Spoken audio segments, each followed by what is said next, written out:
Welcome back.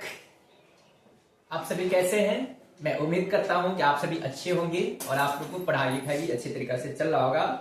आज हम लोग फिर से पुनः स्टार्ट करने वाले हैं अकाउंटेंसी 11th क्लास की, और उसमें भी बेसिक है। क्योंकि फाइनेंशियल स्टेटमेंट चल रही थी कंपनी का, तो मैंने ट्रेडिंग अकाउंट से रिलेटेड जो भी आइटम थी, ट्रेडिंग अकाउंट कैसे बनाई जाती है उसका मैंने प्रोफार्मा पे डिस्कस करवाया था, और एक मैंने प्रैक्टिकल क्वेश्चन भी करवाया था। बट आज हम लोग डिस्कस करने वाले हैं प्रॉफिट एंड लॉस अकाउंट कैसे बनाई जाती है, और उनमें कौन कौन से ऐसी आइटम है जिसको प्रॉफिट एंड लॉस अकाउंट में हम लोग डेबिट करते हैं और क्रेडिट करते हैं। तो सबसे पहले हम उन तमाम आइटम पे डिस्कशन करेंगे, उसके बाद फिर उसको प्रोफार्मा पे चलेंगे, और उसके बाद उससे रिलेटेड जो भी प्रैक्टिकल एक दो सम होगा उसको जब हम लोग सॉल्व करेंगे तो हम लोग को फुल्ली कॉन्सेप्ट क्लियर हो जाएंगे कि ट्रेडिंग अकाउंट किस तरह से बनाई जाती है और प्रॉफिट एंड लॉस अकाउंट किस तरह से बनाई जाती है। तो चलते हैं, हम लोग स्टार्ट करते हैं। तो देखिए, सबसे पहले हम लोग एक्सपेंस की बात करते हैं, कहता है डायरेक्ट एक्सपेंसेस, ठीक है, उसके बारे में। तो कौन सा डायरेक्ट एक्सपेंस कहता है which is go to the profit and loss account, कहता है वैसा खर्चा जो प्रॉफिट एंड लॉस अकाउंट में जाता है, कहता है which go to debit side of profit and loss account. क्या समझे? विच गो टू, क्या समझे? विच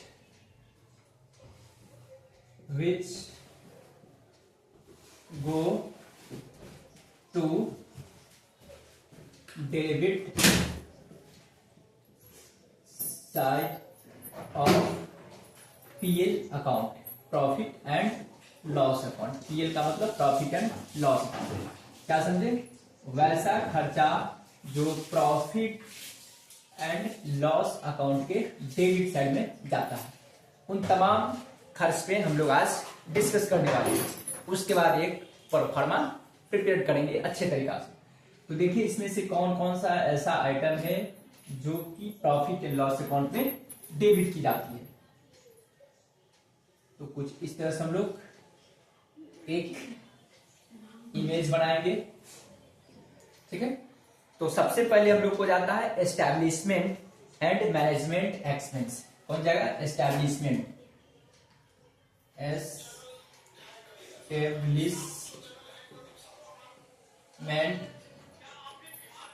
एंड मैनेजमेंट एक्सपेंस, ठीक है। सबसे पहले कौन सा? एक होता है एस्टैब्लिशमेंट एंड मैनेजमेंट एक्सपेंस, दूसरा होगा सेलिंग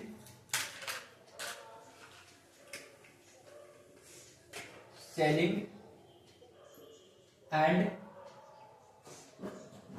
डिस्ट्रीब्यूशन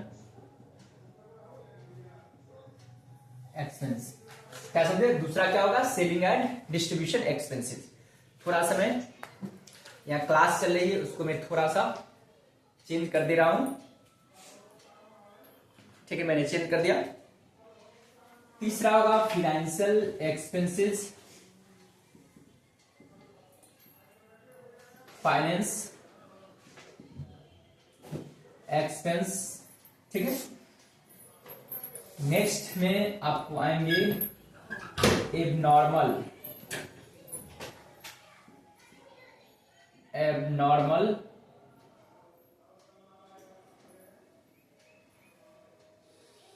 एंड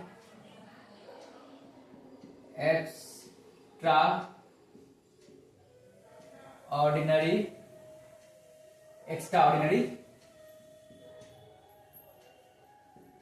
एक्सपेंसिव।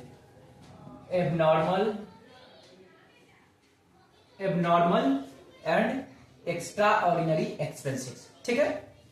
उसके बाद नेक्स्ट होगा आपको डिप्रिसिएशन, नेक्स्ट होगा आपको डेप्रिसिएशन एंड अदर एक्सपेंसेस, ठीक है। इन तमाम टाइप का जो भी एक्सपेंस होती है, हम लोग क्या करते हैं, उन तमाम एक्सपेंसेस को प्रॉफिट एंड लॉस अकाउंट को डेबिट साइड में रिकॉर्ड करते हैं। थोड़ा गेट लॉक कर देना, ठीक है। अब हम लोग समझते हैं नॉर्मल एक्सपेंसेस या एक्स्ट्रा ऑर्डिनरी एक्सपेंसेस या अदर एक्सपेंसेस कौन कौन सा आता है। तो देखेंगे एस्टेब्लिशमेंट एंड मैनेजमेंट एक्सपेंस का मतलब, उसको लॉक करो ना रे। एस्टेब्लिशमेंट एंड मैनेजमेंट एक्सपेंसेस का मतलब ये होती है कि जो भी मैनेजमेंट एक्सपेंसेस है, मतलब ये कि ऑफिस से रिलेटेड जो भी खर्चा होती है उन तमाम खर्चा को हम लोग डेबिट साइड। एक बार मैं पुनः ऑन कैमरा देख ले रहा हूं, क्या सही दिखाई दे रही है? हाँ सर सही दिखाई दे रही है, ठीक है। तो एस्टैब्लिशमेंट में जितने भी ऑफिस से रिलेटेड जो खर्च होती है उन तमाम खर्च को हम लोग यहाँ पे लिखते हैं। सेलिंग एंड डिस्ट्रीब्यूशन एक्सपेंसेस की मतलब होती है जो सेल करने से रिलेटेड जो भी एक्सपेंस होती है, जैसे कि बैड डेट हो गया, कैरेज आउटवर्ड हो गया, मतलब कि जब सेल्स करेंगे तो उस पर आउटवर्ड हो गया, ठीक ना। एडवर्टीजमेंट एक्सपेंसेस हो गई, ठीक है। उसके बाद ट्रेवलिंग एक्सपेंस ऑन सेल्स हो गया। इन तमाम प्रकार के, या कोई प्रमोशन एक्सपेंसेस हो गया, इन तमाम एक्सपेंसेस को हम लोग बोलते हैं सेलिंग एंड डिस्ट्रीब्यूशन एक्सपेंसेस, ठीक है। उसके बाद कहता है फाइनेंस एक्सपेंस। फाइनेंस एक्सपेंस का मतलब कोई भी फर्म जो होती है अपने डेप्ट का प्रयोग करती है, या डेप्ट बोले तो लोन का, तो लोन पे जो एक्सपेंसेस होती है उसको जैसे इंटरेस्ट वगैरह देना पड़ता है, उसको बोला जाता है फाइनेंस एक्सपेंस। जैसे interest on loan, interest on debenture, interest on borrowing, ठीक ना। इन तमाम चीज से रिलेटेड जो खर्च होगा उसको फाइनेंस एक्सपेंस बोलते हैं। Abnormal and extra ordinary expenses, जैसे कुछ एक्स्ट्रा नहीं, उसको नहीं, उसको हम लोग बोलते हैं एबनॉर्मल, ठीक है। एबनॉर्मल जो एक्स्ट्रा होती है खर्चा, जो वैसा ओकेजनली होती है, मतलब कभी कभी होती है, हमेशा नहीं होगा, उसको बोला जाता है एबनॉर्मल एक्सपेंसेस। जैसे एग्जांपल के तौर पे यदि कोई फैक्ट्री में फायर हो गया जिसकी वजह से गुड्स लॉस्ट कर गया, तो आग लगने से जब सामान में जो कुछ नुकसान होगा उसको हम लोग बोलते हैं एबनॉर्मल लॉस, ठीक है। या हम लोग जब कोई गुड्स को लाते हैं परचेज करके और रास्ते में वो सामान बर्बाद हो गया, तो क्या हुआ? एबनॉर्मल एक्सपेंसेस हो गई। आई होप आपको बातें समझ में आ रही होगी। सामान जो टूट फूट हो गया, ठीक है, हमारे पास फैक्ट्री में गुड्स है, अगर वो किसी प्रकार के वेयर एंड टेयर हो जाती है, मतलब टूट फूट हो जाती है, उससे जो नुकसान होती है उसको भी हम लोग एबनॉर्मल एक्सपेंसेस बोलते हैं। आई होप आपको बातें समझ में आ गई। उसके बाद depreciation and other expenses. Depreciation जानते हैं कि फैक्ट्री के पास या कोई भी ट्रेड कंसर्न या बिजनेस कंसर्न के पास बहुत सारे फिक्स्ड एसेट्स होती हैं और उस एसेट्स पे क्या होती है? डेप्रिसिएशन चार्ज होती है। तो अपने लोग को डेप्रिसिएशन चार्ज करनी पड़ती है, तो उन एसेट्स पे जो डेप्रिसिएशन चार्ज होती है उन डेप्रिसिएशन को भी हम लोग प्रॉफिट एंड लॉस अकाउंट को डेबिट साइड में हम लोग शो करते हैं। तो आप चलते हैं एक परफॉर्मा की ओर चलते हैं कि प्रॉफिट एंड लॉस अकाउंट किस तरह से बनाई जाती है, उस पर भी हम लोग चर्चाएं करेंगे। तो देखेंगे प्रॉफिट एंड लॉस अकाउंट जब बनाने की बारी आएगी तो हम लोग कुछ इस तरह से प्रोफार्मा बनाते हैं, ठीक है। यहां पे लिखते हैं profit and loss account for the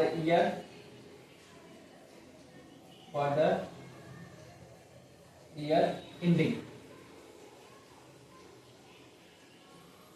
31 जैसे मार्च 2024 है, 24 लेकर चलेंगे। फॉर द ईयर एंडिंग ये लिखाता ही है, और इसको इस तरह से एक होगा, और फिर मैं यहां पे इस तरह से लिखूंगा, ठीक है। ये हो गया आपको profit and loss account. PL का मतलब प्रॉफिट एंड लॉस। यहां पे लिखा जाएगा अमाउंट, ठीक है। यहां पे लिखा जाएगा पार्टिकुलर्स,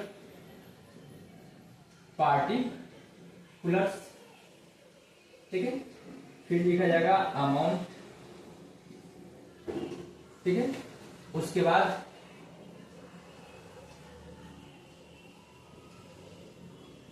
पार्टिकुलर्स, ठीक है। आई होप कि आपको बातें समझ में आ रही होगी।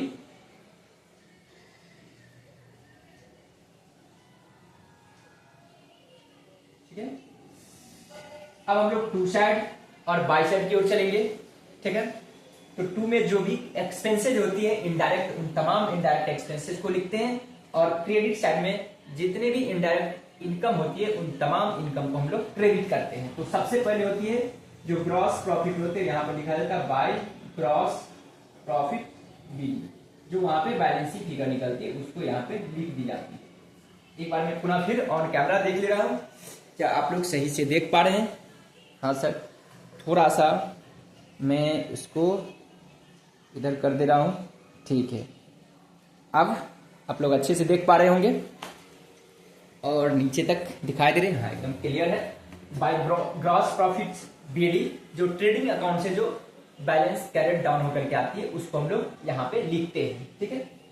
उसके बाद देखेंगे यहाँ पे इनडायरेक्ट एक्सपेंस में क्या हो सकते हैं, तो जैसे इंटरेस्ट रिसीव्ड, ठीक है। उसके बाद डिस्काउंट रिसीव्ड हो गया, डिस्काउंट रिसीव्ड होगा। डिस्काउंट रिसीव्ड के बाद आपको क्या होगा, कोई भी होगा, रेंट रिसीव्ड हो सकती है, रेंट रिसीव्ड। उसके बाद कोई प्रॉफिट ऑन सेल ऑफ कोई भी फिक्स एसेट्स हो गया, ठीक ना। इन तमाम प्रकार के जो भी एक्सपेंसेस होगा उसको हम लोग क्रेडिट साइड में रिकॉर्ड कर देंगे। आई होप आपको बातें समझ में आ रही है।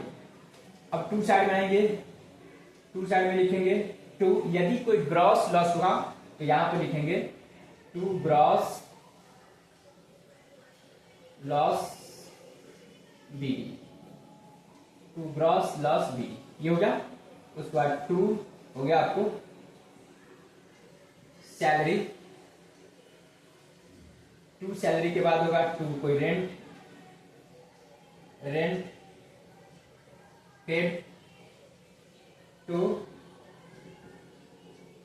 इंटरेस्ट, इंटरेस्ट पेड हो सकती है, टू डेप्रिसिएशन हो सकती है, टू डेप्रिसिएशन हो गया, to loss on sale of fixed assets हो गया। ये जो भी एक्सपेंसेस होगी उन तमाम एक्सपेंसेस को हम लोग डेबिट साइड लिख देंगे, ठीक है। उसके बाद टू हो गया इंश्योरेंस, ठीक है, टू प्रिंटिंग एंड स्टेशनरी हो गया, टू कैरेज आउटवर्ड हो गया। यदि कैरेज इनवर्ड होगा तो हम लोग ट्रेडिंग अकाउंट में लिखते हैं, कैरेज आउटवर्ड हो गया। उसके बाद टू लॉस हो गया। उसके बाद कोई भी कमीशन हो सकती है, कमीशन हो गया, टू एडवर्टाइजमेंट हो गया, ठीक है। इन तमाम प्रकार के खर्चा को यहाँ पे लिखते हैं, ठीक है, ये हो गया। और यहां पे हम लोग क्या करेंगे, इसको ऐड कर देंगे, ठीक है। यहां पे हम लोग इसको क्या करेंगे, ऐड कर देंगे,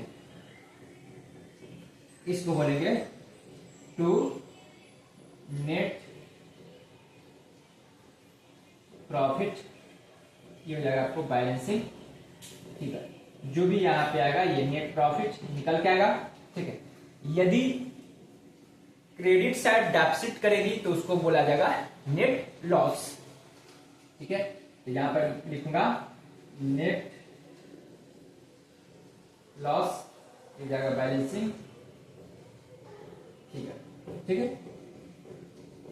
या तो डेबिट साइड घट सकती है, डेबिट घटेगा तो उसको मैं नेट प्रॉफिट बोलूंगा, क्रेडिट साइड घटेगा तो उसको मैं बोलूंगा नेट, क्या बोलूंगा मैं, नेट लॉस बोलूंगा। आई होप कि आपको बातें समझ में आ गई होगी। अब चलते हैं, अपने लोग एक क्वेश्चन लाते हैं और उस क्वेश्चन को सॉल्व करेंगे जिससे अपने लोग को पता चल सकेगा। तो देखेंगे क्वेश्चन है,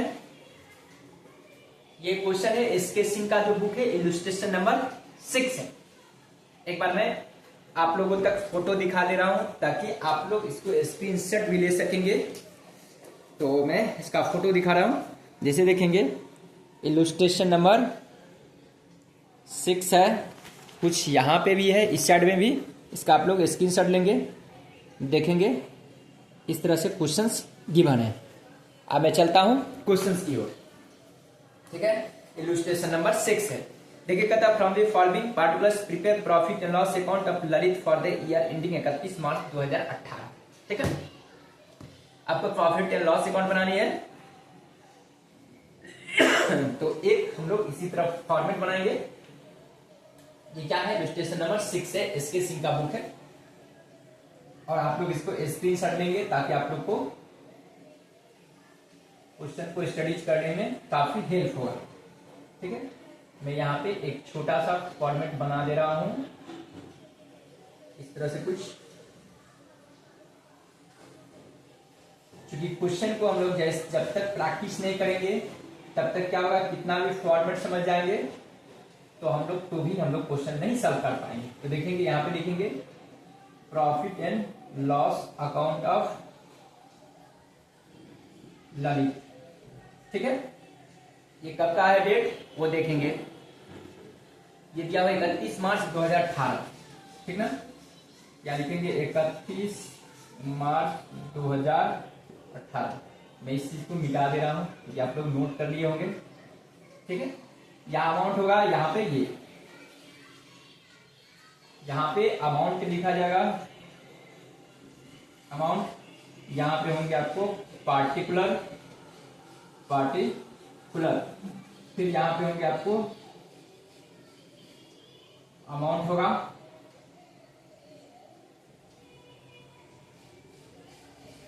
पार्टिकुलर्स होगा, ठीक है। तो देखते हैं, सबसे पहले ग्रॉस प्रॉफिट जो भी होगा या ग्रॉस लॉस उसको लिखते हैं। तो देखेंगे इस क्वेश्चन में क्या है, ग्रॉस प्रॉफिट 19,500, तो यहाँ पर लिखेंगे 2, इलस्ट्रेशन में कितना है 6 नंबर है, यहाँ पर 2 होगा। ग्रॉस प्रॉफिट विधि अपने लोगों को कितना दिया है, 19,500 रुपए, ठीक है। ग्रॉस लॉस के बाद क्या है वो जरा देखेंगे, सैलरी एंड वेजेस 3600, यहां पर लिखा जाएगा टू सैलरी एंड वेजेस कितना है 3600 रुपया है, सैलरी एंड वेजेस 3600। उसके बाद 2 है आपको printing stationery, printing and stationery, printing and stationery कितना है आपको 250 रुपया है, 250। उसके बाद आपको डिप्रिसिएशन है 500, टू डिप्रिसिएशन 500। उसके बाद आपको है discount allowed, to discount allowed, ये एक्सपेंस होती है, डिस्काउंट रिसिप्ट इनकम होती है, कितना है 750 रुपया, ठीक है। आई होप आपको समझ में आ रही होगी बातें। इंटरेस्ट रिसिप्ट है, पहले बैड डेट है तो यहां हो जाएगा 2 बैड डेट, आपको दिया हुआ कितना 300, बैड डेट 300।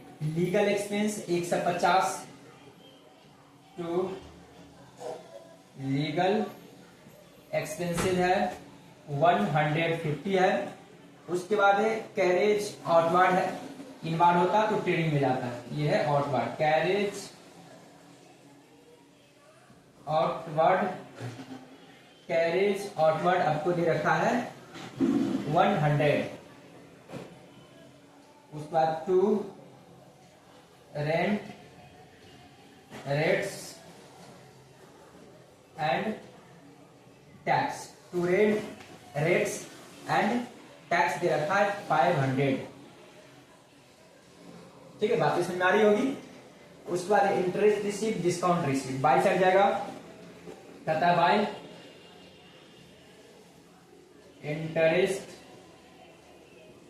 इंटरेस्ट रिसीव नहीं भी लिखेंगे तो काम चलेगा, क्योंकि क्रेडिट साइड है मतलब इनकम है, ठीक ना, ऐसे समझेंगे। तो तो इंटरेस्ट रिसिप्ट आपको दिया हुआ कितना,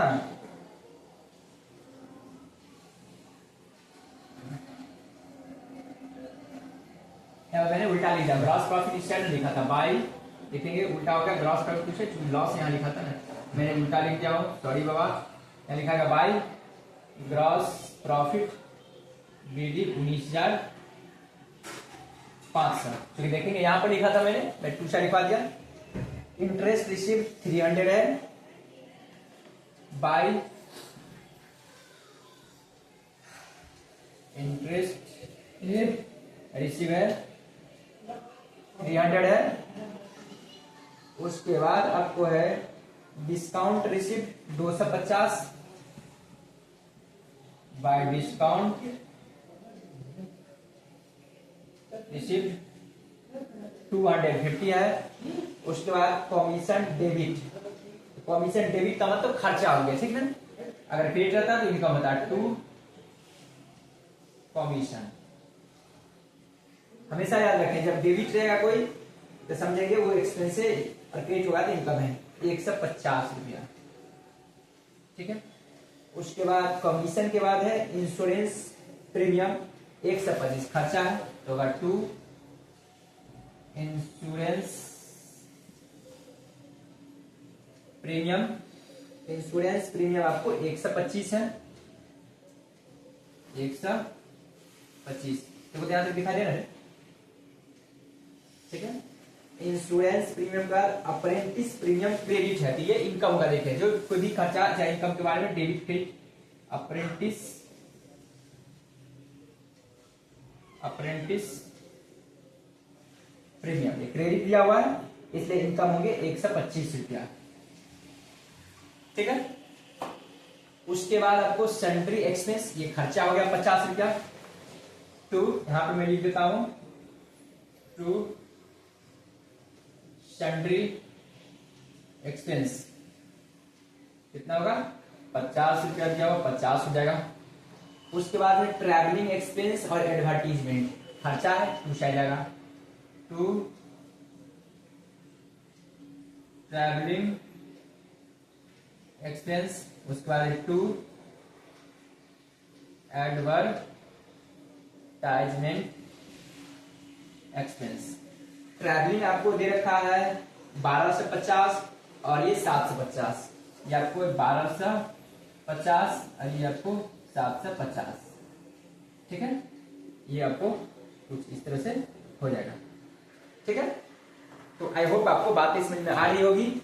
अब हम लोग इसको कैलकुलेशन करेंगे, तो यहाँ पे होगा 20,175, यहाँ पे मैं ऐड करूंगा, ये होगा 20,175, ठीक है। यहां पे भी होगा आपको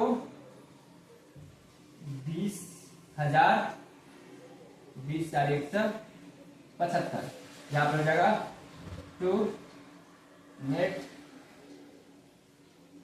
प्रॉफिट, ये हो जाएगा आपको बैलेंसिंग फिगर कितना होगा। तो यहां पे मैं जब कैलकुलेशन करूंगा तो 11,700 आएगा, ये बैलेंसिंग फिगर 11,700 होगा, ठीक है।